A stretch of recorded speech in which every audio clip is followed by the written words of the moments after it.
கர்த்தருடைய பரிசுத்த நாமத்திற்கு மகிமை உண்டாவதாக. லேவி பைபிள் மினிஸ்ட்ரியை பார்த்து கொண்டிருக்க உங்கள் யாவரையும் ஆண்டவராகிய இயேசு கிறிஸ்துவின் நாமத்தினாலே ஆசீர்வதிக்கிறேன். கர்த்ததாமே உங்களை ஆசீர்வதிப்பாராக. இன்றைக்கும் நாம் பார்க்க போகிற தேவ செய்தியின் தலைப்பு, மீண்டும் சந்தர்ப்பம் கொடுக்கும் தேவன்.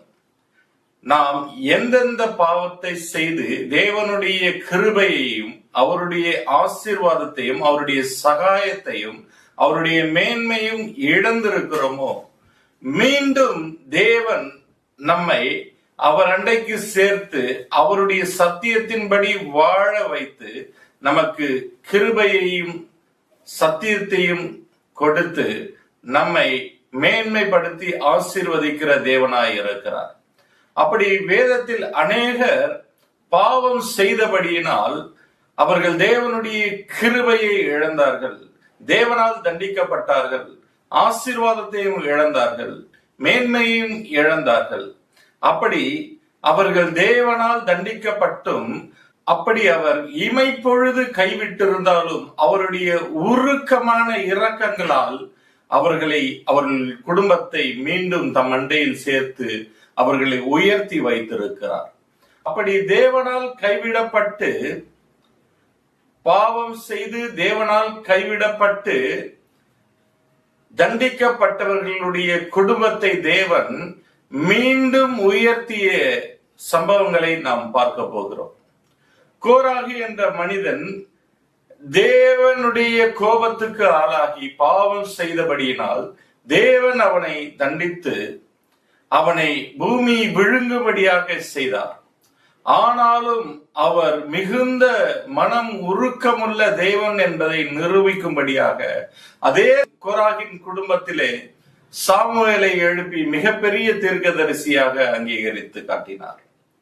அதே போலவே ஏலியை தண்டித்த தேவன், ஏலி செய்த பாவத்தின் நிமித்தமாக ஏலியை தண்டித்த தேவன் அவர்களுடைய குடும்பத்தில் இருந்து ஒரு மிகப்பெரிய தீர்க்கதரிசியாகிய எரேமியாவை ஏற்படுத்தினார். அதே போலவே சவுல் என்ற ராஜா தேவனுக்கு விரோதமாக பாவம் செய்தபடியினால் அவனை விட்டு கிருபையையும் தேவ ராஜ்யத்தையும் இழக்க செய்து இஸ்ரவேலை ஆளுகிற ராஜ மேன்மையும் இழக்க செய்த தேவன் அவருடைய மன உருக்கத்தின்படி அதே பெஞ்சமின் கோத்திரத்தை சேர்ந்த அதே சவுலின் குடும்பத்தை சேர்ந்த எஸ்தரை அவர் ராஜாத்தியாக உயர்த்தி மீண்டும் அந்த குடும்பத்துக்கு கிருபையை கொடுத்த தேவனுடைய உருக்கத்தை பற்றி தான் இன்றைக்கு நாம் பார்க்க போகிறோம். தேவனாகிய கர்த்தர் இமைப்பொழுது கைவிட்டாலும் அவருடைய மிகுந்த உருக்கங்களால் நம்மை மீண்டும் உயர்த்துகிற தேவனாய் இருக்கிறார். இஸ்ரவேலர்கள் தங்களை ஆளும்படியாக ஒரு ராஜாவை ஏற்படுத்த வேண்டும் என்று தேவனிடத்தில் கேட்டார்கள். அப்பொழுது தேவனால் ஏற்படுத்தப்பட்ட முதல் ராஜாதான் பெஞ்சமின் கோத்திரத்தை சார்ந்த சவுல் என்கிறவன். இந்த சவுல் எப்படிப்பட்டவனாக இருந்தான்? 1 சாமுவேலின் புஸ்தகம் 8வது அதிகாரம் 5-6 வசனங்களை வாசிப்போம். இதோ நீர் முதிர் வயதுள்ளவனானீர், உம்முடைய குமாரர் உம்முடைய வழிகளில் நடக்கிறதில்லை, ஆகையால் சகல ஜாதிகளுக்குள்ளும் இருக்கிறபடி எங்களை நியாயம் விசாரிக்கிறதற்கு ஒரு ராஜாவை ஏற்படுத்த வேண்டும் என்றார்கள். அவர்களை இதுவரை தேவனுடைய நியாயாதிபதியாக இருந்த சாமுவேல் நியாயம் விசாரித்துக் கொண்டிருந்தான். சாமுவேலுடைய பிள்ளைகளுடைய நடக்கையினாலே விரக்தி அடைந்த இஸ்ரவேலர்கள் தங்களை நியாயம் விசாரிக்க தேவனுடைய நியாயாதிபதிகள் தேவையில்லை, உலகத்தை ஆளுகிறது போல எங்களுக்கு ஒரு ராஜாவை ஏற்படுத்த வேண்டும் என்று தேவனிடத்தில் கேட்டார்கள். 6வது வசனத்தை வாசிப்போம். எங்களை நியாயம் விசாரிக்க ஒரு ராஜாவை ஏற்படுத்தும் என்று அவர்கள் சொன்ன வார்த்தை சாமுவேலுக்கு தகாததாய் காணப்பட்டது. ஆகையால் சாமுவேல் கர்த்தரை நோக்கி விண்ணப்பம் பண்ணினான். இப்படி அவர்கள் தங்களை நியாயம் விசாரிக்க ராஜாவை ஏற்படுத்தின இந்த காரியம் தீர்க்கதரிசியாகிய சாமுவேலுக்கு விசனமாக கண்டபடியினால் அவன் தேவனிடத்தில் இந்த காரியத்தை கொண்டு போனான். தேவன் இதை கேட்டு இஸ்ரவேல் மக்கள் என்ன விரும்புகிறார்களோ அதை செய் என்று சொன்னார். தேவனாகிய கர்த்தர் சாமுவேலை நோக்கி, அவர்கள் உன்னை தள்ளவில்லை, அவர்கள் என்னை தள்ளிவிட்டார்கள், என் ஜனத்தை நான் ஆளாதபடிக்கு அவர்கள் என்னை தள்ளிவிட்டார்கள், அவர்கள் விருப்பப்படி ஒரு ராஜாவை ஏற்படுத்து என்று சாமுவேலிடத்தில் சொன்னார். 1 சாமுவேலின் புஸ்தகம் 8வது அதிகாரம் 9வது வசனத்தை பார்ப்போம். இப்பொழுதும் அவர்கள் சொல்லை கேள், ஆனாலும் உன் அபிப்பிராயத்தை காட்டும்படி அவர்களை ஆளும் ராஜாவின் காரியம் இன்னது என்று அவர்களுக்கு திடசாட்சியாய் தெரியப்படுத்து என்றார். இப்போது தேவனாகிய கர்த்தர் இஸ்ரவேல் மக்கள் விரும்பியபடி ஒரு ராஜாவை ஏற்படுத்தும்படியாக சாமுவேலுக்கு அறிவித்தார். அதன்படியே தேவனாகிய கர்த்தர் பெஞ்சமின் கோத்திரத்தை சார்ந்த கீசின் குடும்பத்தை சார்ந்த சவுலை ராஜாவாக ஏற்படுத்தினார். 1 சாமுவேலின் புஸ்தகம் 9வது அதிகாரம் 1வது வசனத்தை பார்த்தால் அவன் பெஞ்சமின் கோத்திரத்தை சார்ந்த கீசினுடைய குடும்பத்தான் என்று எழுதப்பட்டிருக்கிறது. இந்த பெஞ்சமின் கோத்திரத்தை சார்ந்த கீசினுடைய குடும்பத்தை சார்ந்த சவுல் தன்னுடைய தகப்பனுடைய கழுதைகள் காணாமல் போனதை தேடும்படியாக புறப்பட்டு வந்தவன். கழுதை தேடி போனவனுக்கு அதிர்ஷ்டம் வந்தது. காணாமல் போன கழுதையை தேடி போனவனுக்கு ஆசீர்வாதம் வந்தது. அவனை கர்த்தர் இஸ்ரவேலின் மேல் ராஜாவாக அபிஷேகம் பண்ணினார். 1 சாமுவேலின் புஸ்தகம் 9வது அதிகாரம் 16வது வசனத்தை பார்ப்போம். நாளை இந்நேரத்திற்கு பென்யமீன் நாட்டானாகிய ஒரு மனுஷன் உன்னிடத்தில் அனுப்புவேன், அவனை என் ஜனமாகி இஸ்ரவேலின் மேல் அதிபதியாக அபிஷேகம் பண்ண கடவாய், அவன் என் ஜனத்தை பெலிஸ்தரின் கைக்கு நீங்களாக்கி ரட்சிப்பான், என் ஜனத்தின் முறையீடுதல் என்னிடத்தில் வந்து எட்டினபடியினால் நான் அவர்களை கடாட்சித்தேன் என்று வெளிப்படுத்தி இருந்தார். கர்த்தருடைய ஜனமாகிய இஸ்ரவேலர்களை ரட்சிக்கும்படியாக இயேசு கிறிஸ்துவுக்கு ஒப்பாக ஒரு இரட்சகராக ராஜாவாக தெரிந்து கொள்ளப்பட்டவன் தான் இந்த சவுல். ஆனால் கர்த்தர் எந்த நோக்கத்திற்காக, எந்த திட்டத்திற்காக, எந்த தரிசனத்திற்காக அவனை அழைத்தாரோ அதை அவன் உணராமல் அதை உதாசீனப்படுத்தி அதை அவன் புறந்தள்ளி கர்த்தருடைய வார்த்தைகளை மீறி அந்த ராஜ்ய பதவியையும் இழந்து விட்டான், தன் ஜீவனையும் இழந்து விட்டான், கிருபையும் இழந்து விட்டான். அவனை கர்த்தர் ராஜாவாக அபிஷேகம் பண்ணி இருந்தார். 2 மிகப்பெரிய காரணங்களுக்காக அவன் தேவனுடைய கிருபையை இழந்து போனான், ராஜ மேன்மையை இழந்து போனான், தன் ஜீவனையும் இழந்து போனான். ஒன்று, கர்த்தருடைய மனுஷனாகிய சாமுவேலின் தேவனுடைய கட்டளைகளை, சாமுவேலின் மூலமாய் சொல்லப்பட்ட தேவனுடைய கட்டளைகளை மீறினான், அவைகளை கை கொள்ளாமல் மீறினான். அடுத்து அவன் ஆகாகியனாகிய அந்த ராஜாவை கொல்லாமல் விட்டு விட்டான். 1 சாமுவேலின் புஸ்தகம் 15வது அதிகாரம் முதல் 3 வசனங்களை பார்ப்போம். பின்பு சாமுவேல் சவுலை நோக்கி, இஸ்ரவேலராகிய தம்முடைய ஜனங்கள் மேல் உம்மை ராஜாவாக அபிஷேகம் பண்ணுகிறதற்கு கர்த்தர் என்னை அனுப்பினாரே, இப்பொழுதும் கர்த்தருடைய வார்த்தைகளின் சத்தத்தை கேளும், உன்னை ராஜாவாக அபிஷேகம் செய்யும்படி என்னை அனுப்பின கர்த்தருடைய வார்த்தையை நீ கேளும் என்று கர்த்தருடைய வார்த்தையை சவுலுக்கு சொன்னான்.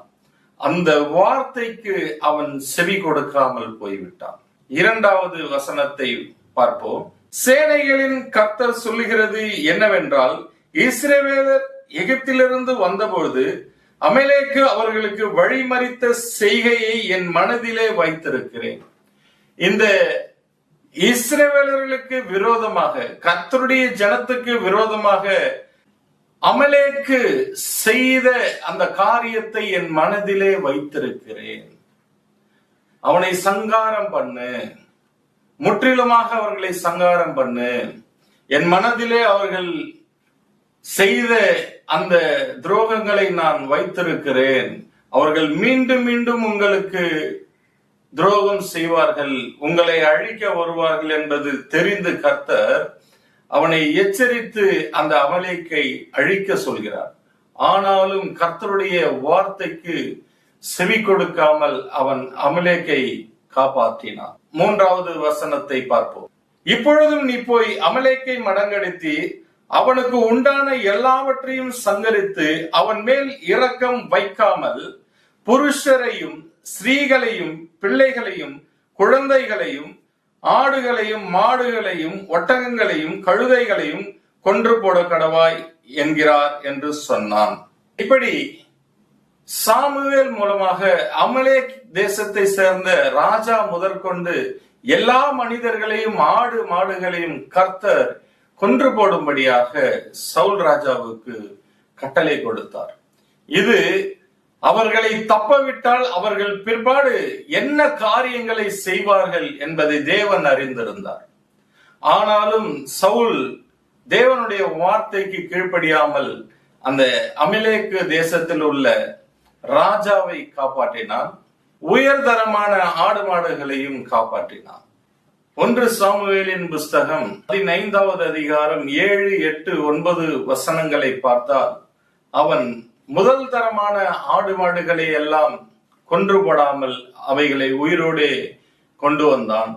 அமலேக்கு ராஜாவையும் உயிரோடு கொண்டு வந்தான். 8வது வசனத்தை வாசிப்போம். அமலேக்கியரின் ராஜாவாகிய ஆகாகை உயிரோடு பிடித்தான்.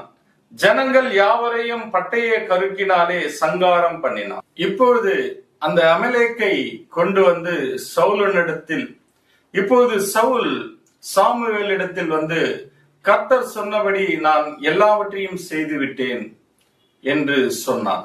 1 சாமுவேலின் புஸ்தகம் 15வது அதிகாரம் 20வது வசனத்தை வாசிப்போம். சவுல் சாமுவேலை நோக்கி, நான் கர்த்தருடைய சொல்லை கேட்டு கர்த்தர் என்னை அனுப்பின வழியாய் போய் அமலேக்கின் ராஜாவாகிய ஆகாகை கொண்டு வந்து அமலேக்கியரை சங்காரம் பண்ணினேன். அவன் அமலேக்கியரை சங்காரம் பண்ணினேன், ராஜாவை கொண்டு வந்திருக்கிறேன் என்று சொன்னான். ஆனால் தேவனாகிய கர்த்தர் சொன்னது ராஜாவையும் சேர்த்து எல்லோரையும் கொண்டு போடும்படியாக சொன்னார். இந்த அமலேக்கின் ராஜாவாகிய ஆகாகையும் அவன் குடும்பத்தையும் அவன் தப்புவித்திருக்கிறான். இந்த அமலேக்கு ராஜாவாகிய ஆகாகின் குடும்பத்திலிருந்து ஒருவன் பிற்பாடு எழுந்து இஸ்ரவேலர்களை அழிக்கும்படியாக வகை தேடினான். இந்த அமலேக்கை அவனுடைய குடும்பத்தை சவுல் தப்புவித்தபடியினால் தேவனுடைய கோபத்துக்கு ஆளாகி தேவன் அவனை விட்டு கிருபையை விளக்கினார், தேவ ராஜ்யத்தையும் விளக்கினார். இப்படி அமலேக்கின் குடும்பத்தை உயிரோடு காப்பாற்றிய சவுலை கர்த்தர் இஸ்ரவேலின் மேல் ராஜாவாய் இராதபடிக்கு அவனை தள்ளினார். 1 சாமுவேலின் புஸ்தகம் 15வது அதிகாரம் 26வது வசனத்தை பார்ப்போம். சாமுவேல் சவுலை பார்த்து, நான் உம்மோடு கூட திரும்பி வருவதில்லை, கர்த்தருடைய வார்த்தையை புறக்கணித்தீர், நீர் இஸ்ரவேலின் மேல் ராஜாவாய் இராதபடிக்கு கர்த்தர் உம்மை புறக்கணித்து தள்ளினார் என்றான். இப்படி கர்த்தருடைய வார்த்தையை புறக்கணித்தபடியினால் தேவ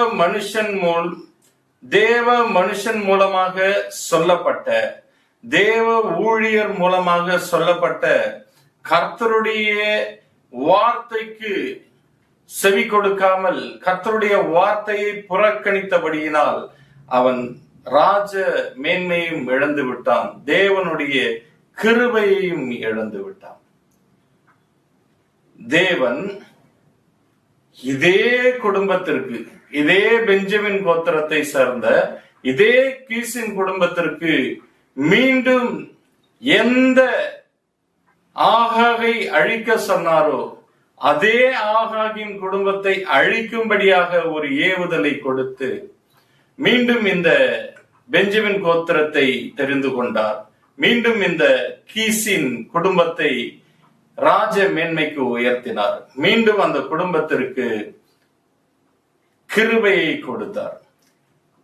யார் அந்த பெஞ்சமின் கோத்திரத்தை சார்ந்தவர்கள்? எஸ்தரின் புஸ்தகம் 2வது அதிகாரம் 5வது வசனத்தை வாசிப்போம். அப்பொழுது சூசான் அரண்மனையிலே பெஞ்சமீனியனாகிய கீசின் குமாரன் சிமேயினுடைய மகனாகிய யாவீரின் குமாரன் மொர்தகாய் என்னும் பேருள்ள ஒரு யூதன் இருந்தார். இங்கு இஸ்ரவேலின் 12 கோத்திரத்திற்கும் யூதன் என்ற பெயர் இருந்தது. அந்த யூதன் என்ற பெயர் கொண்ட 12 கோத்திரத்திலே பெஞ்சமின் கோத்திரத்தை சேர்ந்த கீசின் குடும்பத்தை சேர்ந்த மொர்தகாய் சவுலின் குடும்பத்தை சேர்ந்தவன். இந்த மொர்தகாய் எந்த காரணத்தினால் தன்னுடைய கோத்திரம் தேவனுடைய கிருபையை இழந்து போனது, எந்த காரணத்தினால் என்னுடைய கோத்திரம் ராஜ மேன்மையை இழந்து போனது என்பதை தேடி விசாரித்து பார்க்கையில் தேவனுடைய மனுஷன் சொன்ன தேவனுடைய வார்த்தைக்கு கீழ்ப்படியாமல் போனதனாலும் தேவனுடைய வார்த்தையின்படி ஆகாகின் குடும்பத்தை அழிக்காமல் போனபடியினாலும் நம்முடைய கோத்திரம் கீசின் குடும்பம் தேவ மேன்மையையும் ராஜ்யத்தையும் கிருபையும் இழந்தது என்பதை கண்டுபிடித்து மீண்டும் அதே ஆகாகின் குடும்பத்தை தேடி கண்டுபிடித்து ஆகாகின் குடும்பத்தை அழிக்க முயற்சி செய்தான்.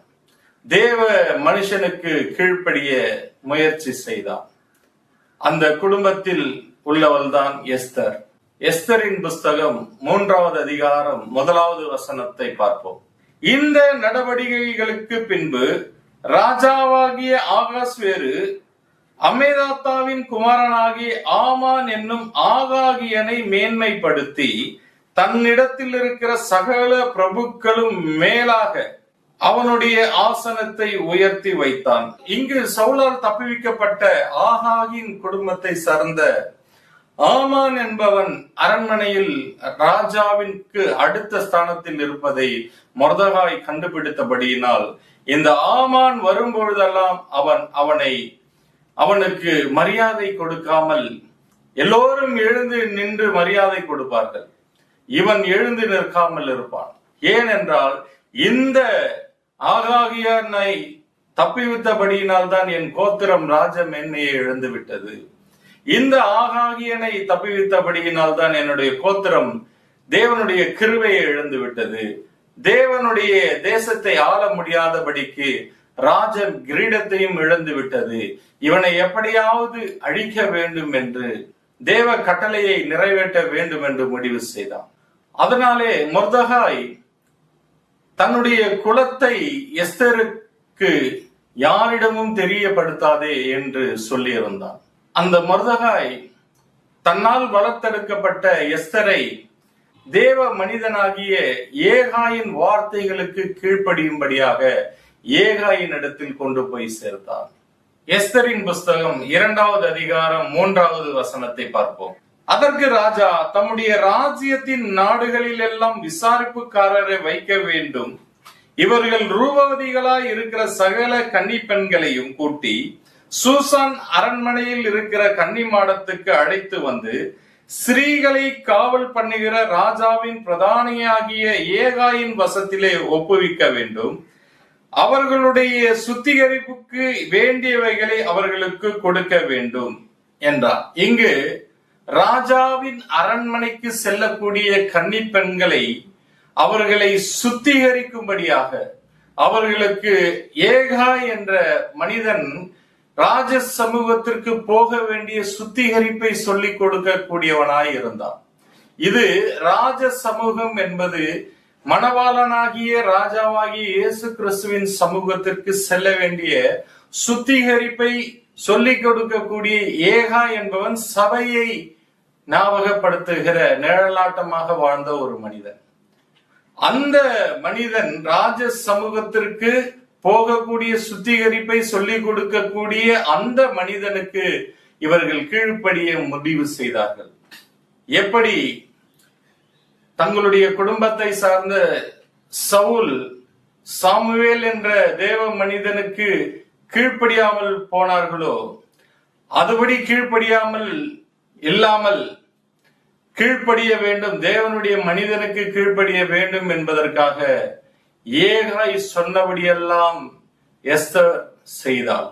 எஸ்தரின் புஸ்தகம் 2வது அதிகாரம் 15வது வசனத்தை பார்ப்போம். மொர்தகாய் தனக்கு குமாரத்தியாய் ஏற்றுக்கொண்டவளும் அவன் சிறிய தகப்பனாகிய அபியேலின் குமாரத்தியுமான எஸ்தர் ராஜாவினிடத்தில் பிரவேசிப்பதற்கு முறை வந்தபோது அவள் ஸ்திரீகளை காவல் பண்ணுகிற ராஜாவின் பிரதானியாகிய ஏகாய் நியமித்த காரியமே அல்லாமல் வேறொன்றும் கேட்கவில்லை.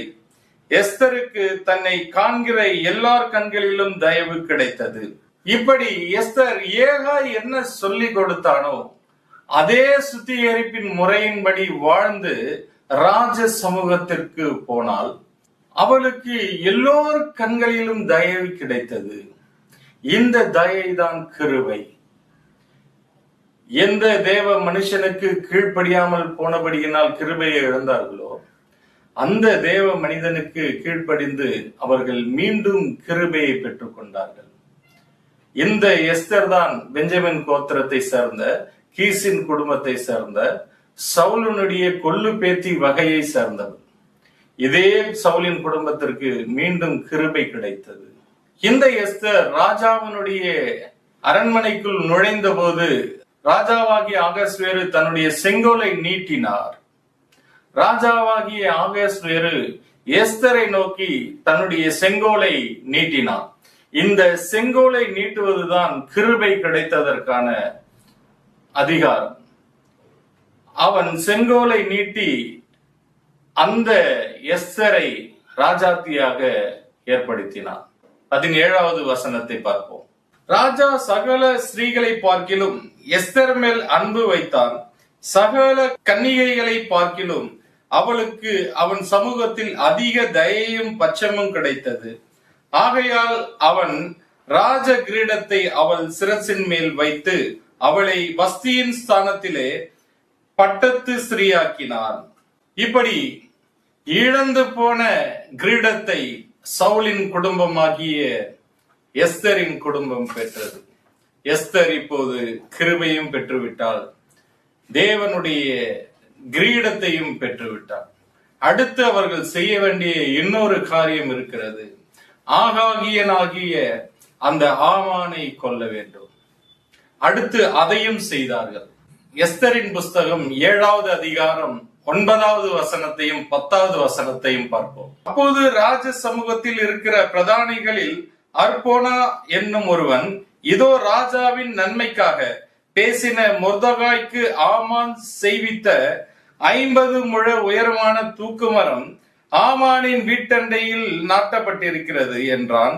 அப்பொழுது ராஜா அதிலே அவனை தூக்கி போடுங்கள் என்றான்.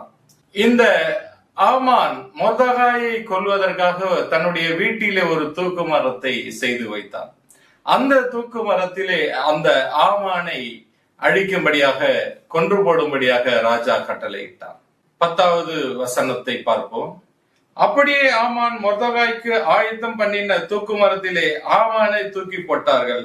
அப்பொழுது ராஜாவின் உக்கிரம் தணிந்தது.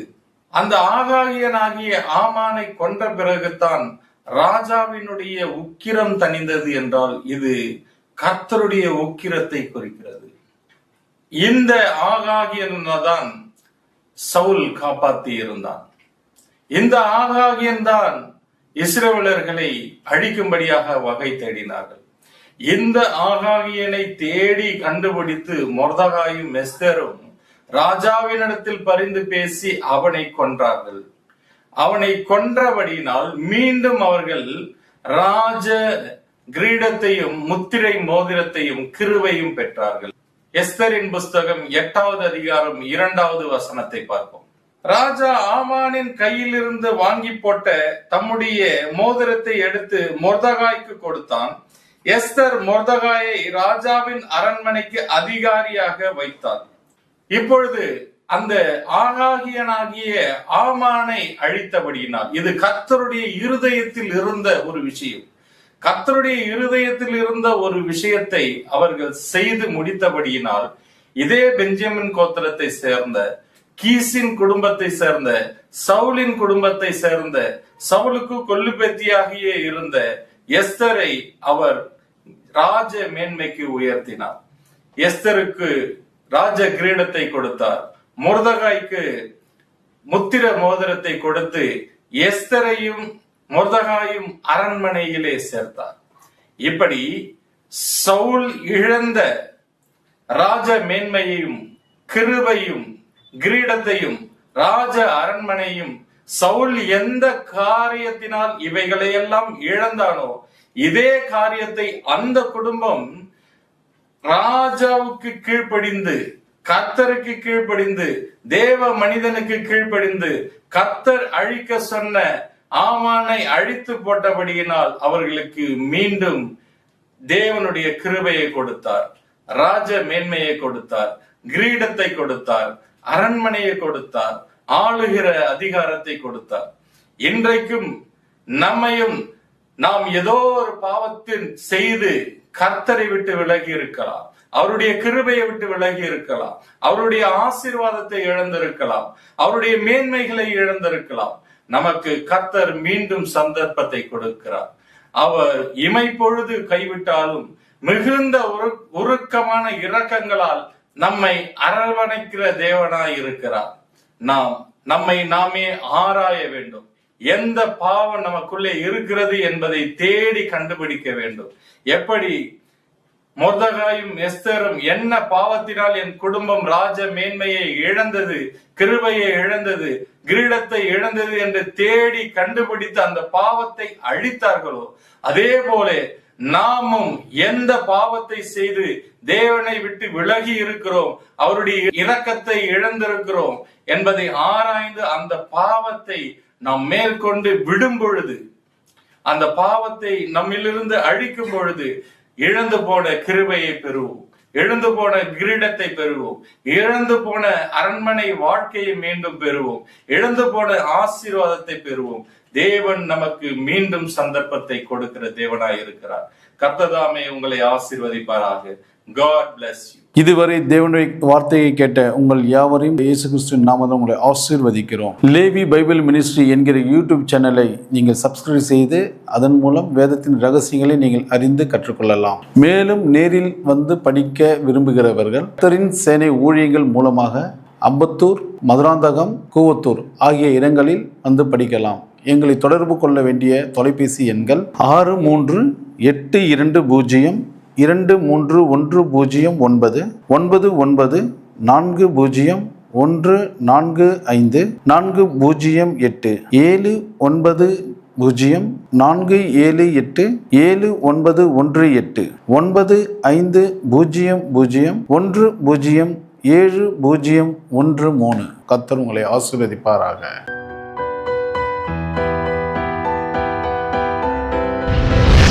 கர்த்தர் உங்களை ஆசீர்வதிப்பாராக.